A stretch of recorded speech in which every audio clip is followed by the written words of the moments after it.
Assalamualaikum warahmatullahi wabarakatuh. Apa kabar anak-anak? Bagaimana kabarnya hari ini? Semoga semua dalam keadaan sehat ya. Baiklah, pada kesempatan kali ini kita akan belajar pendidikan agama Islam dan budi pekerti kelas 9 bab 7, yaitu tentang meraih kesuksesan dengan optimis, ikhtiar, dan tawakal. Sebelum memulai pelajaran kita pada hari ini, ada baiknya kita awali dengan bersama-sama membaca lafaz basmalah. Bismillahirrahmanirrahim.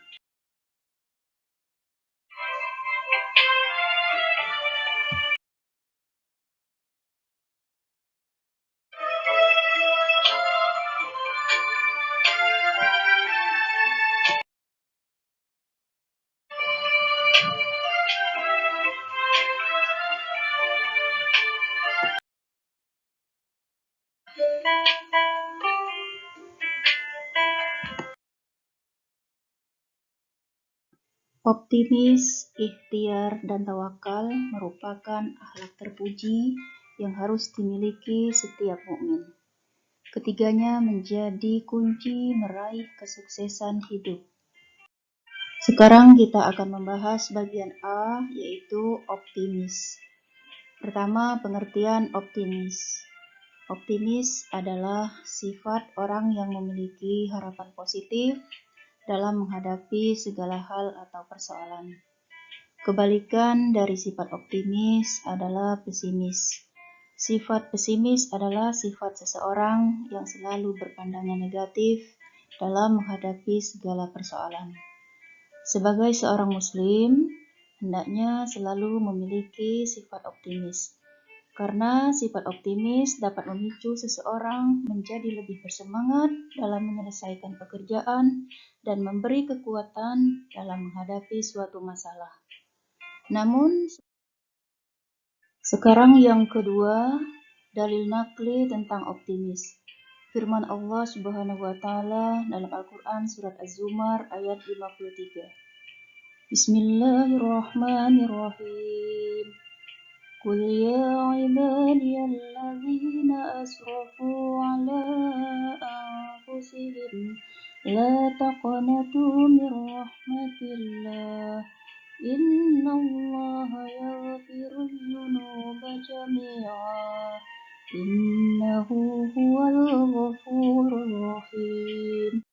Selanjutnya bagian B, yaitu ikhtiar. Pertama, pengertian ikhtiar. Ikhtiar adalah berusaha sungguh-sungguh untuk mencapai harapan, keinginan, atau cita-cita. Ketika seseorang menginginkan sesuatu, maka harus mau berusaha untuk meraihnya. Tidak dibenarkan orang yang mempunyai keinginan itu hanya berpangku tangan, menunggu keajaiban, hanya berdiam diri tanpa ada upaya sama sekali. Ikhtiar merupakan perilaku terpuji yang harus dimiliki oleh seorang muslim. Orang yang berikhtiar atau berusaha harus diikuti dengan doa, memohon kepada Allah agar keinginan tersebut dapat terwujud. Yang kedua, dalil nakli tentang ikhtiar terdapat di dalam surat An-Najm ayat 39 sampai 42. Bismillahirrahmanirrahim.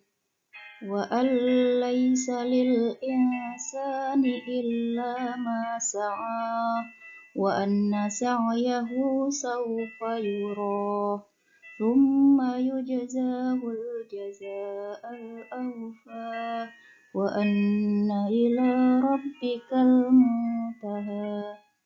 Artinya, sekarang bagian C, yaitu tawakal. Pertama, pengertian tawakal. Tawakal artinya berserah diri kepada Allah SWT atas hasil usaha kita setelah berusaha atau berikhtiar dengan sungguh-sungguh dan berdoa. Kepribadian tawakal termasuk perilaku terpuji. Orang yang memiliki sikap tawakal berarti telah memiliki modal awal yang baik. Orang yang tawakal akan berlapang dada apabila hasil usahanya tidak memuaskan dan tidak merasa angkuh atau sombong apabila hasil usahanya memuaskan, karena hal itu semata-mata karunia dari Allah Subhanahu wa Ta'ala. 2. Dalil nakli tentang tawakal. Firman Allah dalam Al-Quran Surat Ali Imran ayat 159. Bismillahirrahmanirrahim. Fabima rahmatin minallahi linta lahum walau kunta fazzan ghalizal qalbi lanfaddu min hawlik fa'fu anhum wastaghfir lahum washawirhum fil amr fa iza azamta fatawakkal 'alallah innallaha yuhibbul mutawakkilin. Sekarang kita akan membahas hukum bacaan tafhim dan tarkik. Hukum bacaan tafhim dan tarkik ini terbagi menjadi dua, yaitu bacaan lam dan bacaan ro. Hukum bacaan lam juga terbagi menjadi dua, ada lam tafhim dan ada lam tarkik. Kemudian hukum bacaan ro juga ada dua, yaitu ro tafhim dan ro tarkik.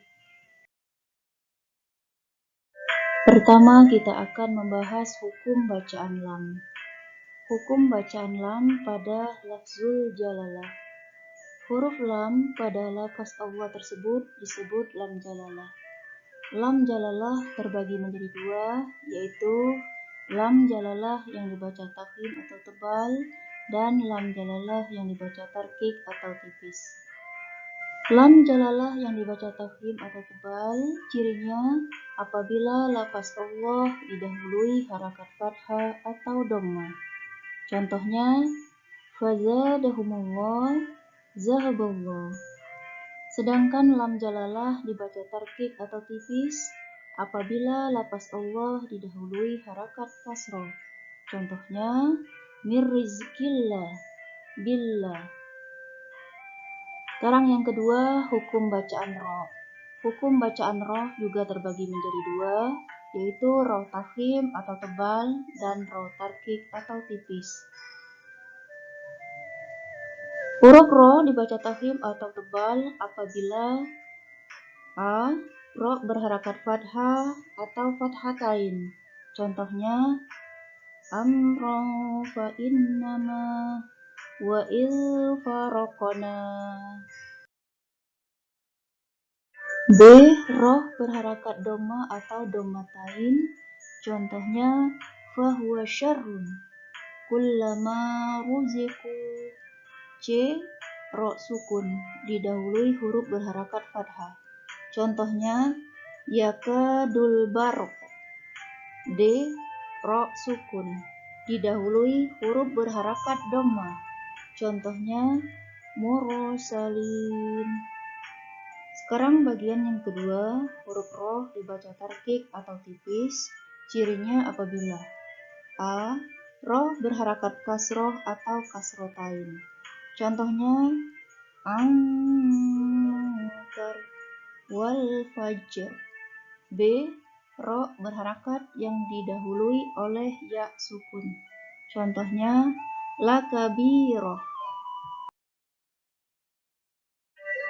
Berikutnya kita akan membahas arti perkata atau mufrodat Quran Surat Az-Zumar ayat 53, Quran Surat An-Najm ayat 39 sampai 42, dan Al-Quran Surat Ali Imran ayat 159. Kita bahas yang pertama dahulu, yaitu Quran Surat Az-Zumar ayat 53. Qul, katakanlah, ya ibadiyah, wahai hamba-hambaku. Yang selanjutnya silahkan dibaca sampai kolom yang terakhir.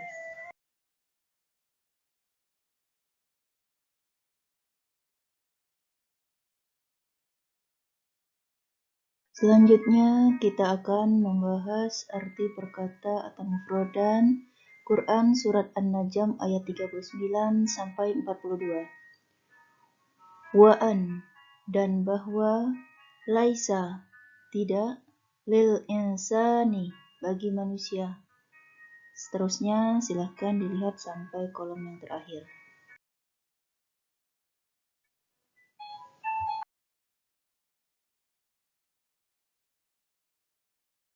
Yang berikutnya arti perkata atau mufradan Quran Surat Ali Imran ayat 159.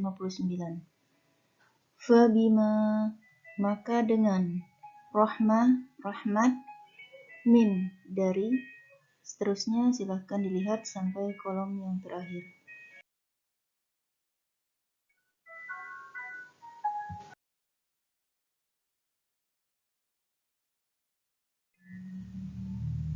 Sekarang kita akan membahas makna atau kandungan Quran Surat Az-Zumar ayat 53, Quran Surat An-Najm ayat 39 sampai 42, dan Quran Surat Ali Imran ayat 159.